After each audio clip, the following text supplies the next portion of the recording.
Ngayon po mga kapartner, atin pong makakasama ang ating kaibigan, ang Commanding General ng 5th Infantry Division, si Major General Audrey Pasha. Sir, good morning po. Live ulit tayo sa ating programang Balita, Serbisyo at Komentaryo. Magandang umaga po. Manong Bobby, good morning at salamat sa kapaunlak. Yes po sir, alam kong busy po kayo pero nais lang po nating makakuha ng sitwasyon. Kumusta na po yung nangyaring bakbakan diyan sa Abra? At alam ko may parting Ilocos Norte, kung hindi ko Ilocos Sur ay meron ding nangyaring bakbakan. Kumusta po diyan General sir? Unang Manong Bobby, maraming salamat sa pagkakataon na ibinigay mo sa amin upang may paliwanag ang mga nangyari sa boundary ng Abra at Ilocos Sur, lalo-lalo na yung mga palitputukan na nangyari sa lugar ng Nagkanasan Pilar na nasa boundary ng Santa Maria, Ilocos Sur. Nangyari ito noong April 2. Nagkaroon ng palitputukan sa mga tropa ng pamahalaan sa ilalim ng 50 IP ng 5 First Brigade at kumulang 30 mga rebelding grupo ng mga kasapi. Nandun yung leadership, nandun yung mga kasapi at ang mga seguridad ng Ilocos Cordillera Regional Committee na pinamumunuan ni Maria Luisa Porcray na tubong Northern Mindanao. So, nagkaroon po ng palitputukan. Nakakalungkot na noong April 2 ay 7 beses po nagkaroon ng sagupaan sa lugar ng Pilar Abra na nagdulot ng takot sa ating mga kababayan na nandoon. Okay, sir, kumusta naman po ang ating mga kasundaluhan? Wala bang nasawi sa kasundaluhan natin at doon din sa... Wala naman tayong nasawi, Manong Bobby, pero meron tayong isang sundalong nasugatan at yun nga ang dahilan na binisita ko siya ngayon dito sa ospital ng Viluna sa Quezon City para kumustahin, para ipabot sa kanya yung ating pasasalamat dahil sa isang tunay na bayani at ligtas naman siya. Nakakalungkot lamang na tinamaan siya ng bala ng galing sa kapwa Pilipino na masitigas ang ulo. Okay, sir, sa pangkat naman ng mga rebelding grupo, wala namang nasawi o nahuli natin? Dahil sa meron silang mastery of the terrain, nandun yung kanilang mga kasama, pero nakarecover tayo ng mga gamit nila, mga kagamitan at mga dugo ang gamit nila na ibig sabihin, meron din sa kanila nasugatan. Kaya nanawagan kami sa kanila, wag sana silang matakot kung hindi bumalik na lang sila at para madala sila sa ating ospital at nang mailigtas sila sa peligro. Okay, sir, nais lang po nating linawin kasi nakita natin sa social media, meron pong ginawa nating airstrike doon sa yung giyera na yon. Oo, meron tayong nag-request tayo ng close air support sa tropa ng Philippine Air Force at sila naman nakapag-deliver kasi kailangan natin gawin yon dahil unang-una binabakbakan pa nila yung ating mga tropa na nag-evacuate by land doon sa ating mga doon sa ating wounded. So kailangan natin ng airstrike para mapigil yung kanilang ginagawang pananamantala doon sa nag-evacuate na tropa natin. Okay sir, hanggang ngayon ba tuloy-tuloy pa rin ang ating operasyon diyan sa Abra? Yes, Manong Bobby, tuloy-tuloy without let up. Kasi itong grupo na ating nakasagupa sa Pilar Abra, ito yung grupo na na-display sa ating combat operation sa tri-boundary ng Abra, Apayao at Kalinga. Nag-concentrate tayo doon itong mga past few months. Umalis sila doon, napunta sila ng Malatiba area ng Northern Abra, pumunta sila ng Budabusa, inahabol natin and unfortunately, doon sila nagpang-abot sa Pilar Abra, doon nagkaroon. Pero pagod na ang mga ito kasi sa loob ng noong February 27, nagka-enkwentro tayo sa Salapadan. March 18, nagka-enkwentro tayo sa Bulinay. At noong April 2, dito naman sa lugar ng Pilar na boundary na ng Ilocos Sur. Kaya nakakalungkot kasi sa halip sana na magbalik loob sa pamahalaan, patuloy ang kanilang ginagawang pag-asik ng laging, pananakot sa mga sibilyan. Kaya yung ating ibang sibilyan, naglakas na ng loob na magsumbong sa pamahalaan. Nandito po sila sa barangay na ito na nagkanasan ng Pilar Abra. So sa tulong ng mga sibilyan, sila na po ang nag-report kung nasan yung mga grupo na enkwentro po naman. At maraming pong salamat sa kanila. Sana matuldukan na po itong kanilang armadong pakibaka.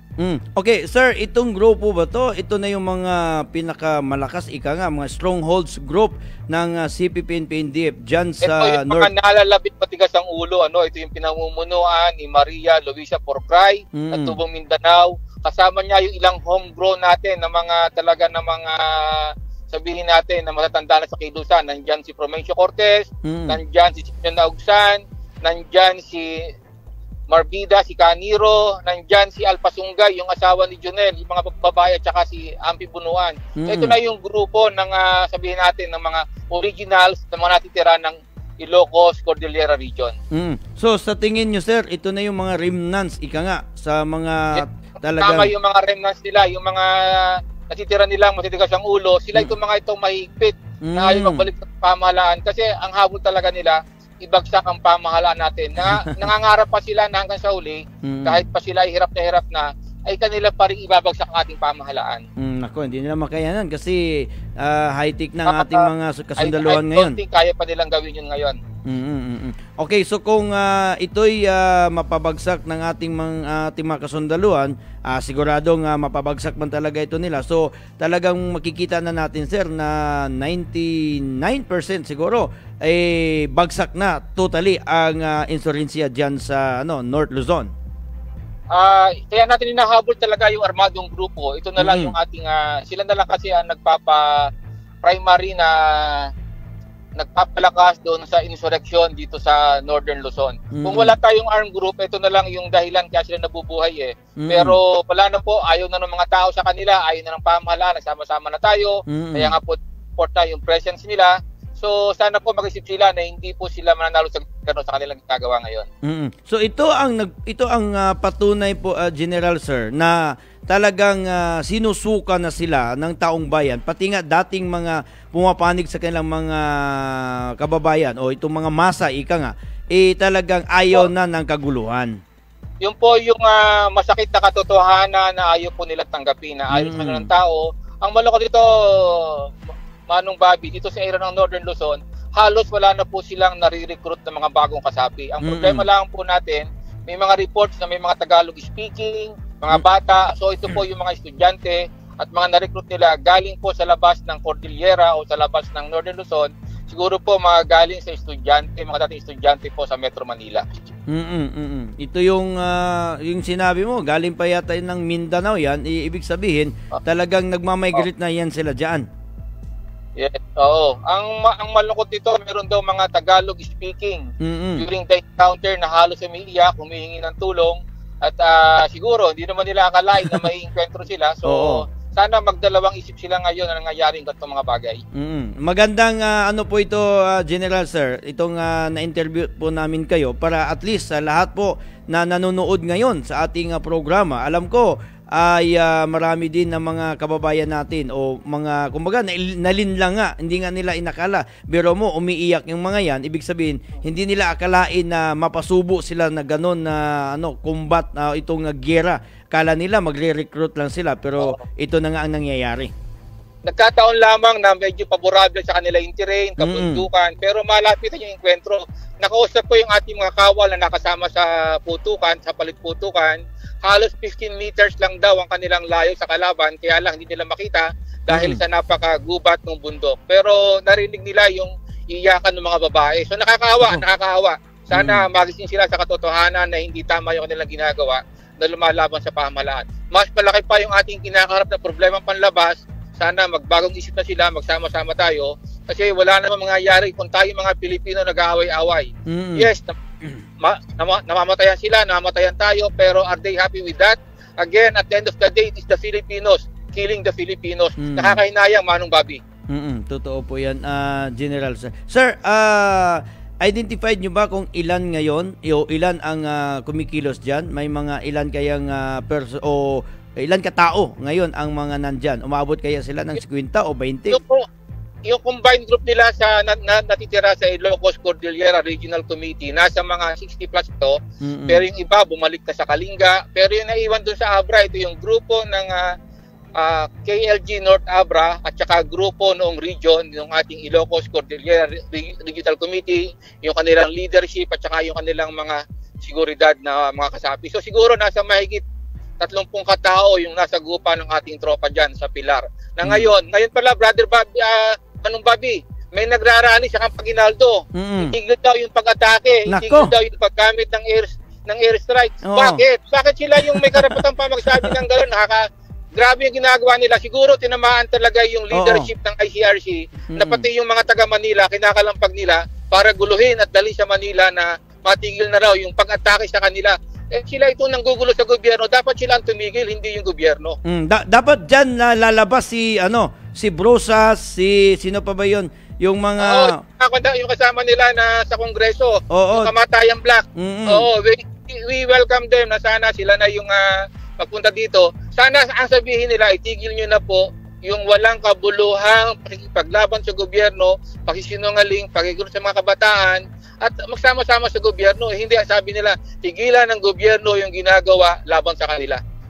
Kaya nga, dito dapat maunawaan ng ating mga congressman itong nasa House of Representatives kung bakit si Inday Sara, ating Vice President, gusto niya magkaroon ng Intel Fund para nga doon sa ating mga kabataan. Tapos itong mga tatlong Makabayan Black ay harang ng harang. So nakita ninyo, yung sinabi ninyo, General, mga Tagalog speaking pa ha, ibig sabihin mga estudyante mga yan, nalinlang, pumunta dyan at nakipaggira. Anong nangyari ngayon?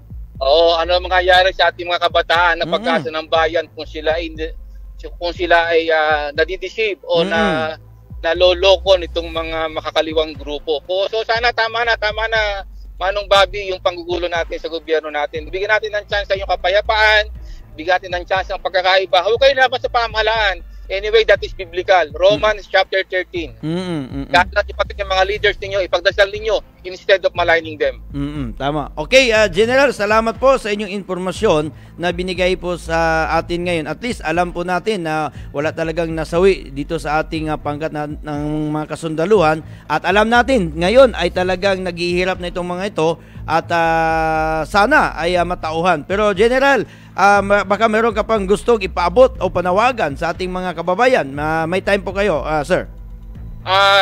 Yung pong ating mga kababayan, ito pong Ilocos Sur, matagal na pong panahon na wala pong kumikilos na martial na armado dito. Huwag na po nating pabayaan na sila ay makabalik. Ipagbigay alam nyo po sa mga kapulisan, sa barangay officials, kung meron mga bagong mukha sa lugar ninyo, para po masiyasat natin.